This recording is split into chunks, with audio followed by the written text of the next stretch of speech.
It's 7 a.m., which isn't that early, but I I've been up since I think I woke up from my nap at like 10 p.m. Yeah, because my mom called me at 9:24 and I didn't answer because I didn't see it. And I think I took a nap from like 4. So I must have slept for like 6 hours and didn't even realize it. I have no idea. But I quit my job earlier this week and I have no idea what I'm going to do next. I know what I want to do. I know what I want my life to look like, and it's just not sales and dealing with angry people on the phone, begging them to stay on the phone, begging them to buy a product that I don't even believe in, just to make a commission that isn't worth my time.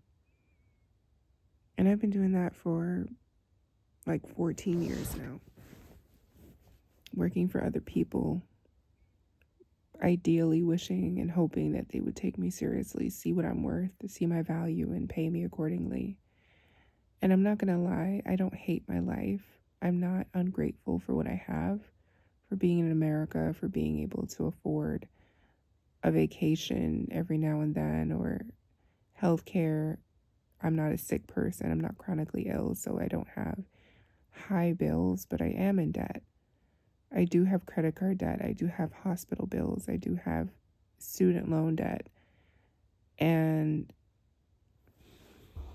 I also don't have anything to show for it. As far as building wealth or even feeling like,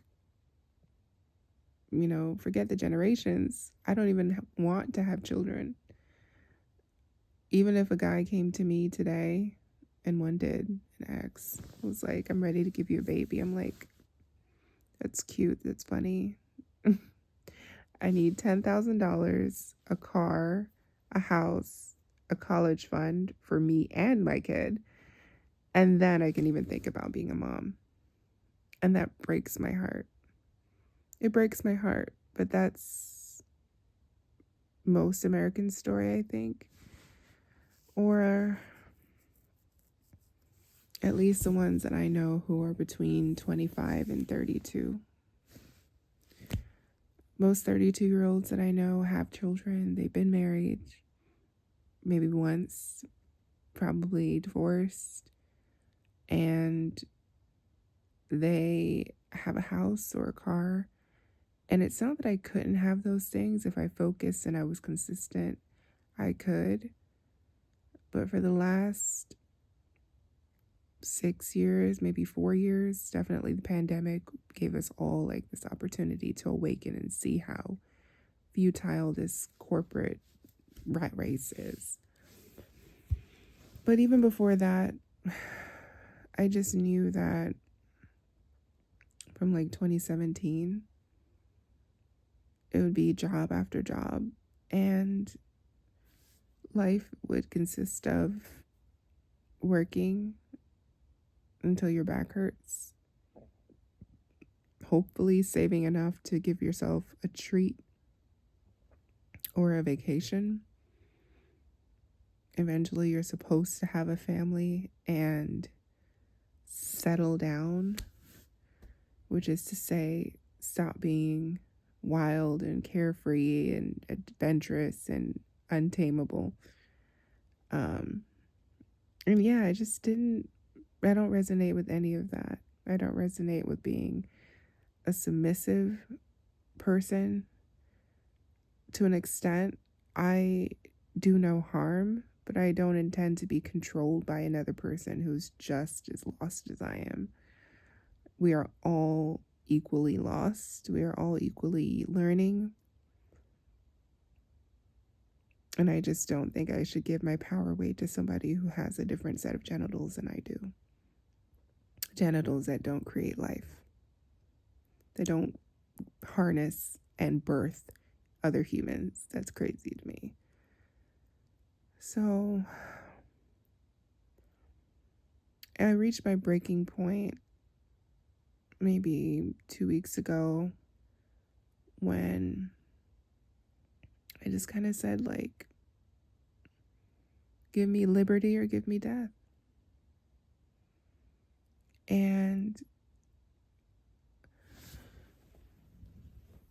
not to be like super depressy or whatever, but it's almost kind of like a really beautiful thing that just happened that made me realize that, like, you are in control. Even if you don't want to see it, even if you think, like, I might make a wrong decision, it's my life. It's my life. Whether I pay my bills or not, whether I have a home or not, whether I'm happy or not, no one really cares. No one's going to swoop in and make it better. No one's coming to save you. No one's coming to save you from either the job you hate or from poverty. So you might as well do what you want to do to make money. And it seems so simple. You know, people have millions of views on YouTube just saying the same concept. But I'm at the precipice of it where I quit my job. I don't have a backup plan. I don't have any savings. Of course, I've applied to other jobs. I'm not crazy. My rent is $1,200 a month. I need to survive. And I don't know how, but I do know that I'm going to try. And I also know that other people have put themselves in this position, either because of having a mental breakdown or having an epiphany or a call to come to Jesus moment or whatever. And I've been praying for sign after sign after sign after sign daily. Should I quit? What would happen if I quit? I've asked ChatGPT. I've asked my sister. I've asked random people on the street. And in turning to God in prayer, I got very frustrated because I'm impatient and I like clear, definitive answers. I like people telling me what to do. And for the first time, it was abundantly clear that this would be a decision that had no definitive answer. No one can logically tell me how I feel and why I would put myself at the risk of homelessness because my mental health is just that important to me. No one can step into my body and know what it feels like to be afraid, but also confident and calm by choosing me versus and having that be the better choice than being afraid and terrified because I'm putting my faith in someone else. Does that make sense? Like, this is me giving you permission to leave what no longer serves you. And 1,000 people who are smarter than me, who have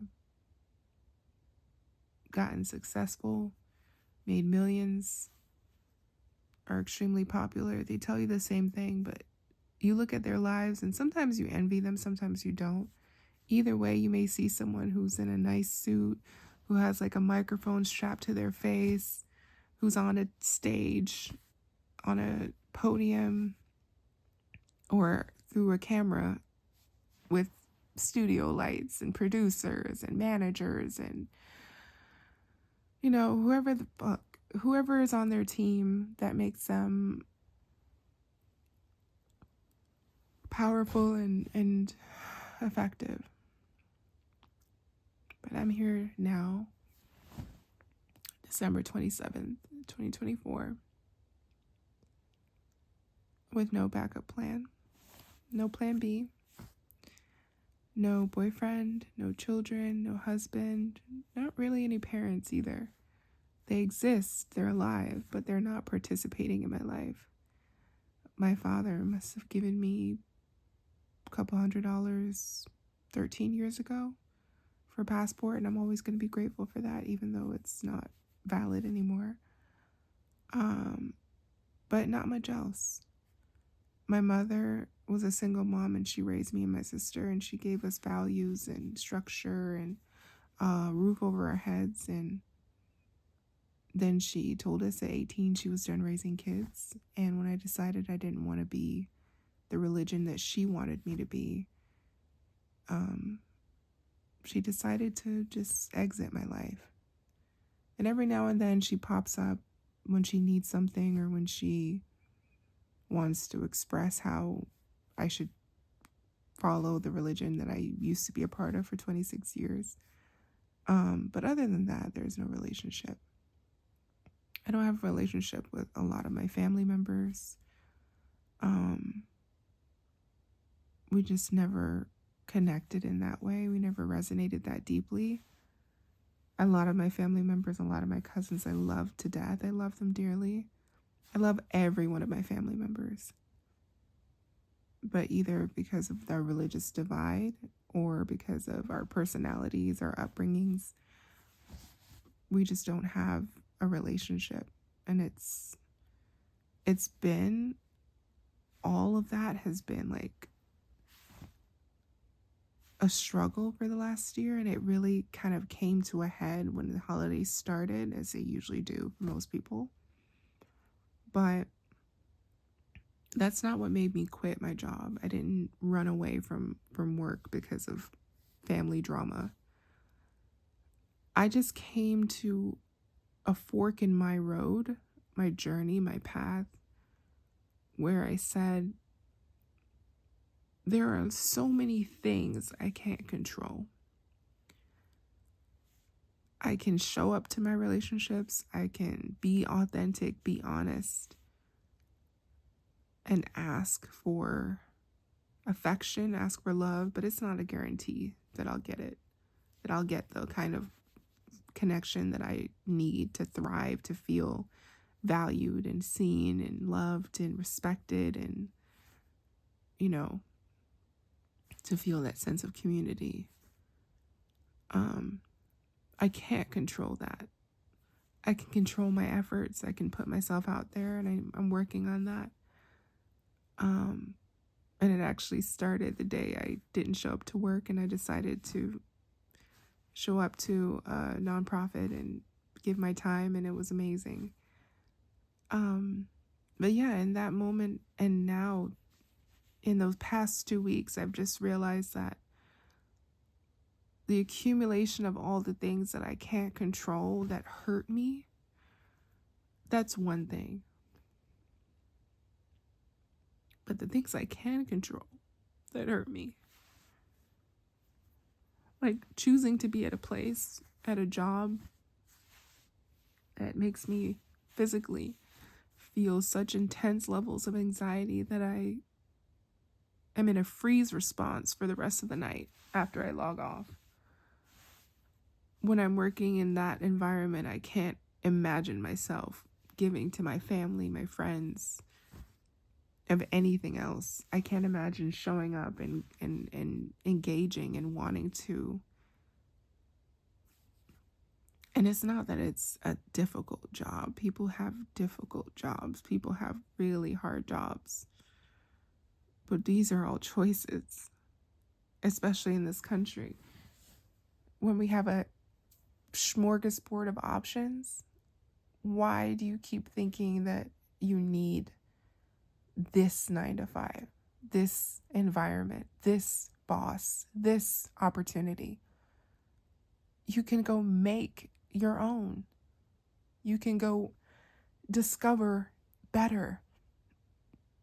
And I'm realizing how strong fear is.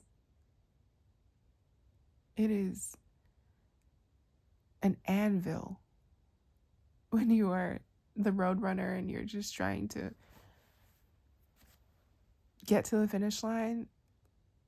It is an anvil, fear, that just falls on you and tells you that it doesn't get better. This is all there is for you. There is no purpose in continuing in either direction, whether it's to stay or go. It's all just going to be shit. And it was a scary point to reach. It was a scary little point to reach. But I think most everyone who's gotten to 32 years old, or let's just be real and say, if you're watching this, you probably have gotten to that point too. And again, this is me telling you that I am not an influencer. You can see my subscribers. I probably have 0 when you're watching this. I don't know the how. I don't know when. I don't know with whom. I just know that what I want has been clear for the last 10 years. I want to heal. I want to make a difference in this world. I want to tell my story. I want to resonate with someone who's had the same story of feeling neglected, feeling like a burden, feeling invisible, feeling lost, feeling like a number, feeling like a cog in the machine, feeling like a peon, feeling spineless. I want to connect with someone and just say that you are none of those things. You are walking, living, breathing, talking art. You are art. You are formation. You are a design, implementation. You are ideation, execution, and final product. You're someone's manifestation of the perfect being. Whether that was your parents, a kid who was in love with you in 1st grade, even for a week, the first person who ever fell in love with you seriously, your dog, doesn't matter, to another being. You are the manifestation of perfection, as is, flaws and all. Maybe you haven't met that person yet, but I can tell you honestly that that's me for you. When I was a teacher for 7 years, oh, I hate the sound of my voice when I cry. When I was a teacher for 7 years, a preschool teacher, I had the privilege of holding babies and changing diapers and feeding, and it wasn't always easy. I had some kids, kids will be kids, but that experience was mind shifting, because even though I didn't pay a lot and I eventually went into corporate, it taught me about humans and how I felt like I got to cosplay a mom and understand where that heart comes from, where that sensitivity, that empathy, that patience comes from. When you get a chance to see humans for everything they are, their basic necessities, their evolution, how they continue to demand differently as they grow, and how you can meet those needs, it gives you a power, a strength, an understanding, a compassion for people that you can't teach, you can't train, you just become. You just become what they need you to be.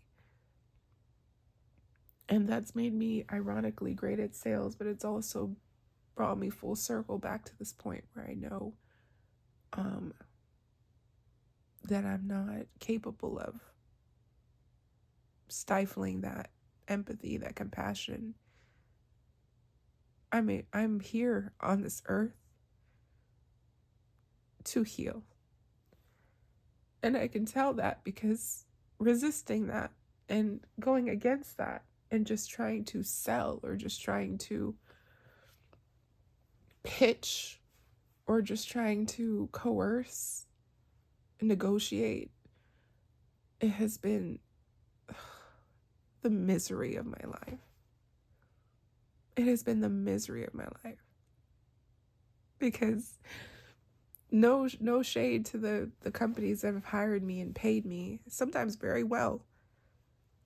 The misery of my life is not aligning with who I really am, with what my heart desires, with what my soul feeds on, which is love, which is giving, which is connection, which is kindness, which is holding.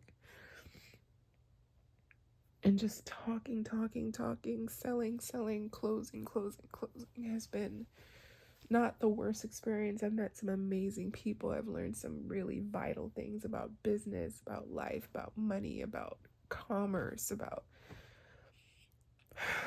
I've listened to people tell me stories about their jobs, their dreams, their careers, their entrepreneurship, their journey to entrepreneurship, the vision they have for themselves and their lives. And it has impacted me so deeply into becoming this person who I am now, where I'm finally ready to try. You know, when I quit my job, or I tried to quit the first time, they called me and they were like, you know, give us 6 months to change your life, and you're amazing at this, you're doing great at this, and just stroking my ego. And the whole time they were going on and on and on about why I should stay and why I should believe in myself. All I could think was, you don't understand. Me leaving is finally believing in myself. Believing that I'm worth more than $15 an hour base. Believing that the reason that I do sell well is because people love me. And they told me in sales training, they don't buy the product, they buy you. It's the fact that I was having hour-long conversations with people and they fell off when I got to the product. Every other moment in that conversation for the last hour was easy, beautiful, connected. And the moment I started talking about the product, it fell apart. Now, did I communicate value? I tried. I told them what it could do for them. I listened to what they needed.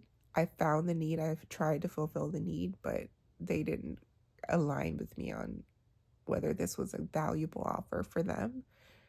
It was a high ticket item. Anyway, the point is, in that learning, in doing a lot of learning now,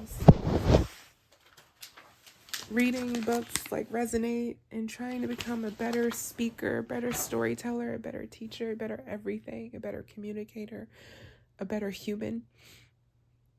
I'm just kind of learning and trying to figure out where I can use all of this information, the last 10 years of sales, the last 10 years of consultations, the last 10 years of being on the phone, rapport building and listening, and match that with being a teacher and loving to connect with people, loving to touch their hand and touch their heart and just say, listen, I hear you, I understand you, I know that you're not perfect, I know that you are in pain, I know that you're feeling lonely, I know that you're feeling sad, and I am too. Maybe not in this very moment, you know, we're talking about future tense, because in this very moment I am 100% sad, but that's okay. Sad, happy. But in the future, I just want to be able to look someone in the eye and say, like, thank you for everything you've done. Whether you were, why am I so emotional? Whether you sacrificed your life for this country, whether you sacrificed your life for your children, whether you sacrificed your life for your customers, for your business, for your, whatever the case may be,